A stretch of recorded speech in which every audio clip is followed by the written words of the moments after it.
नमस्कार, आप देख रहे हैं न्यूज़ 8 और इस समय बड़ी खबर आपको बता दें आ रही है हमारे पास महाराष्ट्र से। मराठा आरक्षण को लेकर प्रदर्शन कर रहे मनोज जरांगे पाटिल ने अनशन वापस ले लिया है। सरकार को 2 जनवरी तक का समय दिया है। गौरतलब है कि 25 अक्टूबर से एक बार फिर से ये अनशन पर बैठ गए थे और जिस तरह से हिंसा देखने को मिली, कुछ स्थानीय विधायकों के इस्तीफे देखने को मिले और हालात बेकाबू होते गए, तो महाराष्ट्र सरकार ने अपील की थी इनसे कि आप हमें कुछ समय दीजिए और लगता है कुछ ऐसा ही बात बनी है। सुनील सिंह हमारे सहयोगी हमारे साथ फोन लाइन पर हैं। तो सुनील, क्या हुआ है ज़रा बता दीजिए। इस मामले में मराठा आंदोलन कर रहे, काफ़ी ये भड़का हुआ था, चिंताजनक हालात बने हुए थे, क्या खबर अब? निधि, देखिए, महाराष्ट्र की राज्य सरकार के लिए बहुत बड़ी राहत की बात है कि मनोज जरांगे पाटिल, जो कि जालना जिले के अंतरवाली सराटी गांव में भूख हड़ताल पर बैठे थे, उनकी तबीयत लगातार खराब हो रही थी और लेकिन वो अड़िग थे अपने भूख हड़ताल पर और वो सरकार बार बार कह रही थी कि इसमें थोड़ा वक्त लगता है, वक्त दीजिए। वो आगे और वक्त देने के लिए तैयार नहीं थे। कल सर्वदलीय बैठक भी हुई थी, उसके बाद भी उनसे अपील की गई, तब भी उन्होंने वक्त देने से मना कर दिया था। आज जो है कि एक शिष्टमंडल राज्य सरकार का उनसे मिलने गया था। उसमें खास बात है कि राज्य सरकार की तरफ से 2 रिटायर जस्टिस भेजे गए थे। उसमें एक MG गायकवाड़ और दूसरे हैं सुनील सुक्रे। दोनों ने वहां पर जाकर तकरीबन 2 घंटे मनोज जरांगे से सबके सामने स्टेज पर ही, मंच पर जहां वो आमरण अनशन बैठे, वहीं पर बात की, समझाया, उन्हें बताया कि जो आरक्षण का जो एक जो व्यवहारिक तत्व है वो ये है कि सामाजिक जो है पिछड़ापन होना चाहिए, वो मराठा समाज नहीं बैठता है उसमें। इसी बात को नहीं माना था सुप्रीम कोर्ट ने और आरक्षण रद्द कर दिया गया था। तो उसके लिए जरूरी जो है शर्तों को कराने के लिए कार्रवाई की जा रही है, दस्तावेज उस तरह से बनाए जा रहे हैं। तो उसके लिए वक्त देना बहुत जरूरी है। बिना इस तरह के काम जो है कि 1 या 2 दिन में नहीं होते हैं, तो वक्त जरूरी है। तो जिसका असर देखा जा रहा है कि कहीं न कहीं मनोज जरांगे के ऊपर पड़ा है। चूंकि रिटायर जज गए थे बात करने, तो उन्होंने कहीं न कहीं उसमें हामी भर दी है। और साथ में ही राज्य के मंत्री भी गए थे, उदय सामंत है, धनंजय मुंडे है, संदीपन भूमरे है, अतुल सावे भी गए थे राज्य सरकार की तरफ से। और इन सब लंबी चर्चा के बाद फिर मनोज जरांगे को कहीं न कहीं ये बात लगा है कि वो सरकार गंभीर है और इसीलिए उन्होंने अब 2 महीने का वक्त दिया है, 2 जनवरी 2024 तक का। लेकिन उन्होंने अभी सिर्फ भूख हड़ताल अपनी छोड़ी है, आंदोलन उनका जारी रहेगा। ठीक है, भूख हड़ताल छोड़िए, 2 जनवरी तक का समय मनोज जरांगे पाटिल ने दे दिया है और 2 महीने का जो ये समय दिया है, इसमें देखना होगा मराठा आरक्षण पर कितना सरकार बढ़ सकती है। बहुत बहुत धन्यवाद सुनील सिंह आपका। और अगली खबर उत्तर प्रदेश से। IIT BHU के एक छात्रा के साथ छेड़खानी का सनसनीखेज मामला सामने आया है। बुधवार देर रात कैंपस में छात्रा अपने दोस्त के साथ जा रही थी और तभी 3 युवकों छात्रा और उसके दोस्त को रोका, गन पॉइंट पर उसके साथ बदसलूकी की, कपड़े फाड़ दिए और वीडियो बना दिया। इस सनसनीखेज वारदात की वाराणसी में इससे हड़कंप मच गया। इसके विरोध में हजारों छात्र आज सड़कों पर उतरे हैं। छात्रों ने पूरा कैंपस बंद कर दिया, डायरेक्टर ऑफिस का भी घेराव किया। हालात को देखते हुए कैंपस में इंटरनेट सर्विस बंद कर दी है और प्रदर्शन में छात्राएं पोस्टर लेकर आई हुई जिन पर लिखा है कि हम अपने कैंपस में सुरक्षित महसूस नहीं करते। पुलिस अब तक किसी आरोपी को गिरफ्तार नहीं कर पाई है। 3 अज्ञात लोगों के खिलाफ केस दर्ज हो गया है। छात्र आरोपियों की गिरफ्तारी और IIT BHU बनारस को हिंदू विश्वविद्यालय से अलग करने की मांग कर रहे हैं। साथ ही कैंपस की सुरक्षा बढ़ाने को लेकर डायरेक्टर से भी बातचीत चल रही है। और इस पर आइए पहले सुन लेते हैं कुछ छात्रों को और पुलिस अधिकारी को। कल रात को 2 बजे के आसपास ये जो आपका डेयरी फार्म की तरफ रोड जाती है, उस पे एक यहाँ की स्टूडेंट है IIT की, उस बच्ची के साथ में वो थे और उसके दोस्त थे। सब लोग यहाँ पे IIT में बच्चे वैसे भी रात को अपना घूमते रहते हैं। उनके साथ 2 या 3 लोग थे जिन्होंने उसको रोका। उस बच्चे को जो है शायद अभी ये इतना कंफर्म नहीं उनके पास हथियार था कुछ या नहीं, लेकिन उनको ज़बरदस्ती लड़के को अलग ले गए हैं, लड़की को अलग ले गए हैं। उसके साथ जितना किया जा सकता था हीनियस, वो सब किया गया है। उसका इवन ये तक है कि वीडियो बनाया गया है उस लड़के से, उस लड़की का ज़बरदस्ती नंबर भी ले लिया गया मारपीट के। और ये पहला इंसिडेंस नहीं है, पिछले 2-3 महीनों में 2 और 3 इंसिडेंट्स ऐसे यहाँ पे हो चुके हैं ऑलरेडी। एक रात्रि में घटना घटित हुई थी एक महिला के साथ में, तो उस संबंध में जो है एक तहरीर पुलिस स्टेशन लंका को दिया है, जिसमें सुसंगत धाराओं में 354 और IT एक्ट की धाराओं में अभियोग पंजीकृत कर लिया गया है। जिन लोगों ने इस तरह की हरकत किया है उनको ट्रेस करने का प्रयास किया गया है, टीम बना दी गई है और शीघ्र ही उनको जो है गिरफ्तार करके जेल भेजा जाएगा। महुआ मोइत्रा पर लगे गंभीर आरोपों को लेकर एथिक्स कमेटी की बैठक में जमकर आज हंगामा हुआ, पेश हुई थी। वहां पर विपक्ष ने एथिक्स कमेटी की बैठक से वॉकआउट किया।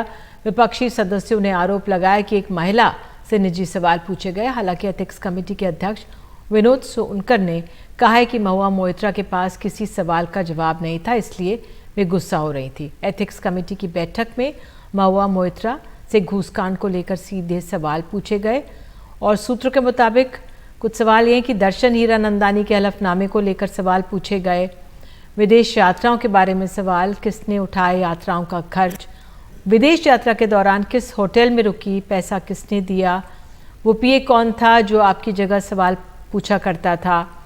इन सवालों पर महुआ मोइत्रा असहज हो गई और आवाज़ ऊंची कर बोल रही थी। अरे उसने व्यक्तिगत प्रश्न पूछा, महिला से व्यक्तिगत प्रश्न पूछने का अधिकार नहीं था। कौन तो हम लोगों ने वॉकआउट। कौन पूछा? Chairman. Conduct of the chairman of the ethics committee unethical. कितने बार आपने अपने दोस्तों से बात किया? कितने बार किया? कोई मतलब है? आप होटल में कौन किसके साथ रुके, किसने पे किया? अरे can we also ask him, is there any evidence of any cash transfer? You first put that and then you talk all the things. There is no evidence of any cash transfer. Then how does Nishikant Dubey quote from a confidential NIC report which only copies of the committee? हमें बताया गया कि confidential report है और निशिकांत दुबे अब जो है कल ही ट्वीट कर देते हैं कि इतनी बार लॉगिन हुआ है। This is too much. Sir आप लोग ये कह रहे हैं कि at least in the affidavit, all documents given to us, there is no evidence of any cash transfer. We believe that Mrs. Mahua Moitre is being unfairly targeted. Witness के तौर पर तो मैं गया और देहादराय गए, लेकिन एक्यूज्ड के तौर पर महुआ मोइत्रा वहां गई सांसद, लेकिन वो खुलेआम इंटरव्यू देती रही और खुलेआम इंटरव्यू में वो कोट करती रही कि कमिटी ऑफ एथिक्स के अंदर क्या हुआ। अब सही है या गलत है, लेकिन उन्होंने जनता के बीच में एक गलत नैरेटिव बनाने का प्रयास किया और आज जो कुछ भी हुआ ये संसदीय इतिहास का सबसे काला दिन है। कमेटी द्वारा इस जांच का उद्देश्य था कि जो महुआ मोइत्रा के द्वारा जो अनैतिक आचरण का किया गया है, जो उनके ऊपर अनैतिक आचरण का आरोप है, उसकी जांच करना। महुआ मोइत्रा के द्वारा उसमें सहयोग करने के बजाय क्रोध से क्रोधित होकर कमेटी के ऊपर, कमेटी के चेयरमैन के ऊपर अशब्दों का प्रयोग करते हुए और साथ ही साथ जो विपक्ष के जो ये लोग थे, दानिश अली हों, दूसरे जो बाकी सदस्य हैं, गिरधारी यादव और बाकी लोग, रेड्डी, इन सब लोगों ने बहुत ही क्रोध में और बहुत ही अनएथिकल बात करते हुए कमेटी पे आरोप लगाने का प्रयास किया और जो उससे उनके ऊपर कंप्लेन है हीरानंदानी जी का, जो उसके सवाल थे, उस सवाल से बचने के लिए उन्होंने इस पूरे विषय को वॉकआउट करने का काम किया। सर कमेटी अब आपने क्या फाइनल रिपोर्ट क्या करेंगे? अब क्या करेंगे? आपका प्रोसेस आगे की कार्रवाई क्या करेंगे? आगे की कार्रवाई क्या होगी? आगे कमेटी बैठे चर्चा करें। शराब घोटाले में आज अरविंद केजरीवाल को ईडी दफ्तर में पेश होना था, हालांकि वे पेश नहीं हुए। उन्होंने आरोप लगाया कि 4 राज्यों में प्रचार को रोकने के लिए ईडी का नोटिस आया है, ईडी तुरंत इसे वापस ले। साथ ही उन्होंने कहा है कि ईडी का नोटिस राजनीति से प्रेरित है। इसके बाद अरविंद केजरीवाल चुनाव प्रचार के लिए मध्य प्रदेश सिंगरौली रवाना हो गए।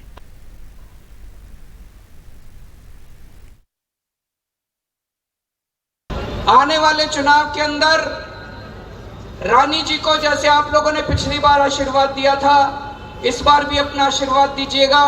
मध्य प्रदेश के सिंगरौली में अपनी पार्टी की प्रदेश अध्यक्ष रानी अग्रवाल के लिए रोड शो करते आम आदमी पार्टी के मुखिया और दिल्ली के मुख्यमंत्री अरविंद केजरीवाल, साथ में पंजाब के मुख्यमंत्री भगवंत मान भी। उसी तरह से आज मैं पंजाब से सिंगरौली वालों को मिलने आया हूं। गुरुवार सुबह 11 बजे केजरीवाल को दिल्ली शराब नीति में मनी लॉन्ड्रिंग मामले में ईडी दफ्तर पूछताछ के लिए जाना था, लेकिन केजरीवाल ने ईडी के समन पर सवाल उठाए और अपनी जिम्मेदारियों का हवाला देकर मध्य प्रदेश चुनाव प्रचार पर निकल गए।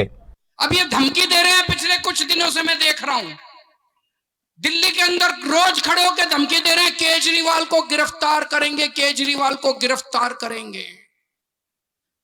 केजरीवाल के शरीर को तो गिरफ्तार कर लोगे, केजरीवाल की सोच को कैसे गिरफ्तार करोगे?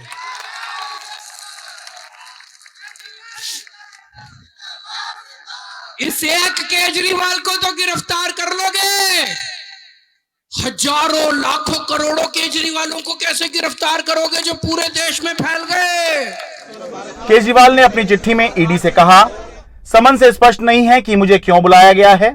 समन राजनीति से प्रेरित है, मुझे पार्टी के प्रचार के लिए जाना है। समन गैरकानूनी है, ईडी इसे वापस ले। 5 राज्यों के अंदर चुनाव हो रहे हैं, आम आदमी पार्टी चुनाव लड़ रही है।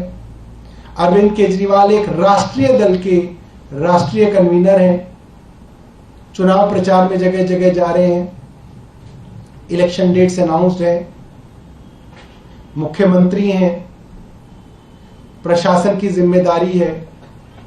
आप एक फिशिंग और रोविंग एक्सरसाइज के लिए कोई ना किसी को बुला सकते हैं कि पहले बुला लो, फिर देखते हैं कि क्या करेंगे, क्या पूछेंगे, फिर किसी बात पे कह देंगे कि हमारी बात का जवाब नहीं दिया, गिरफ्तार कर लेंगे।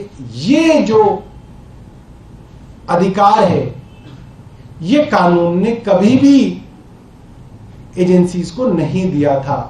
बीजेपी ने कहा केजरीवाल डर कर भाग रहे हैं। अरविंद केजरीवाल ईडी के समन से भाग रहे हैं। अरविंद केजरीवाल सच्चाई से सामना करने से भाग रहे हैं। He does not want to face the truth. जांच से भागना एक तरह से ये एक्सेप्ट करना होता है कि हां मैंने गलती की है। वैसे एक सच ये भी है कि दिल्ली शराब नीति मामले में जांच की आंच ने आम आदमी पार्टी के विस्तार को बहुत प्रभावित किया। पिछले साल गुजरात में आम आदमी पार्टी ने धुआंधार प्रचार किया और खूब माहौल बनाया। केवल 10 साल में राष्ट्रीय पार्टी बन गई, लेकिन फरवरी में मनीष सिसोदिया की गिरफ्तारी के बाद से पार्टी का चुनावी राज्यों में जोश उस तरह का नहीं देखा गया। बीते साल गुजरात में तो चुनाव प्रचार का आलम यह था कि अरविंद केजरीवाल लगभग हर हफ्ते गुजरात का दौरा करते थे, लेकिन मध्य प्रदेश, छत्तीसगढ़, राजस्थान में उतना जोशीला प्रचार अभी तक नहीं दिखा।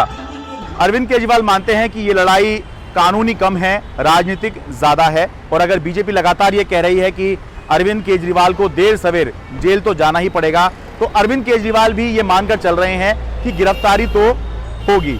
इसलिए अरविंद केजरीवाल की कोशिश है कि जब तक वो जेल नहीं जाते, जब तक वो बाहर हैं, तब तक जितना ज्यादा चुनाव प्रचार किया जा सके उतना अच्छा है। इससे एक तरफ पार्टी का जनाधार बढ़ेगा, तो वहीं दूसरी तरफ जनता के बीच सहानुभूति का माहौल बनाने में भी मदद मिलेगी, जो कि एक पॉलिटिकल पार्टी के लिए सबसे ज्यादा जरूरी होती है।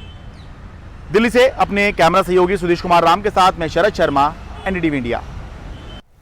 और मध्य प्रदेश के सिंगरौली में अरविंद केजरीवाल, भगवंत मान ने रोड शो किया। इस दौरान उन्होंने कहा है कि दिल्ली, पंजाब में भी जो चमत्कार करके दिखाया है वो मध्य प्रदेश में भी करके दिखाएंगे। साथ ही उन्होंने कहा है कि मुझे नहीं पता कि चुनाव नतीजे वाले दिन में जेल में रहूंगा या बाहर। ये हमें गिरफ्तार कर ले कोई फर्क नहीं पड़ता, केजरीवाल जेल जाने से नहीं डरता। जिस दिन चुनाव के नतीजे आएंगे, मुझे नहीं पता मैं जेल में होऊंगा कि मैं बाहर होऊंगा, लेकिन मैं जहां भी होऊंगा मेरे को आवाज आनी चाहिए कि सब लोग ये कहें कि केजरीवाल आया था सिंगरौली में और सिंगरौली वालों ने ऐतिहासिक जीत देके भेजा आम आदमी पार्टी। दिल्ली में प्रदूषण के चलते हालात गंभीर हो गए हैं। हर जगह धुंध छाई हुई है। दिल्ली एक बार फिर से गैस चेंबर लगने लगी है। CPCB के मुताबिक दिल्ली में 24 घंटे के दौरान औसत AQI 392 दर्ज किया गया है। दिल्ली के कई इलाकों में AQI 600 पार कर गया है। आनंद विहार में तो AQI 999, श्रीनिवासपुरी में 691, मंदिर मार्ग में 679 दर्ज किया गया है। दिल्ली में दिन भर लोग बेचैनी और आंखों में जलन की शिकायत करते रहे। और मुंबई में भी प्रदूषण का कहर देखने को मिला है। भारतीय क्रिकेट टीम के कप्तान रोहित शर्मा ने भी मुंबई का हाल देखकर मायूस वो हो गए हैं। उन्होंने सोशल मीडिया पे एक पिक्चर डाली, उसमें लिखा था मुंबई क्या हो गया। Real world, you don't want a situation like this, but I'm pretty sure the concerned people are taking the necessary steps to avoid these kind of situation. It's not ideal, everyone knows that. But obviously, looking at our future generation, your kids, my kid, obviously it's quite important that they get to live without any fear. So yeah, I mean, every time I get to speak outside of cricket, if we are not discussing cricket, I always talk about this, that we have to look after our future generation. Israel defence forces ने Gaza में Hamas की सुरंगों को तोड़ना शुरू कर दिया है। गाजा में इजराइल का ग्राउंड अटैक तेज होता जा रहा है। टाइम्स ऑफ इजराइल के मुताबिक गाजा में उन इलाकों में सुरंगों को तोड़ा जा रहा है जो इजराइल के कब्जे में हैं।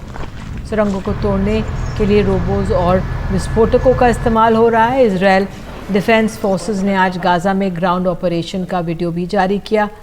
वीडियो में देखा जा सकता है कि गाजा में टैंक हमला कर रहे हैं और इजराइल के सैनिक तलाशी लेने में जुटे हैं। और इसी के साथ न्यूज़ 8 में इतना ही। खबरों का सिलसिला NDTV इंडिया पर जारी रहेगा। नमस्कार।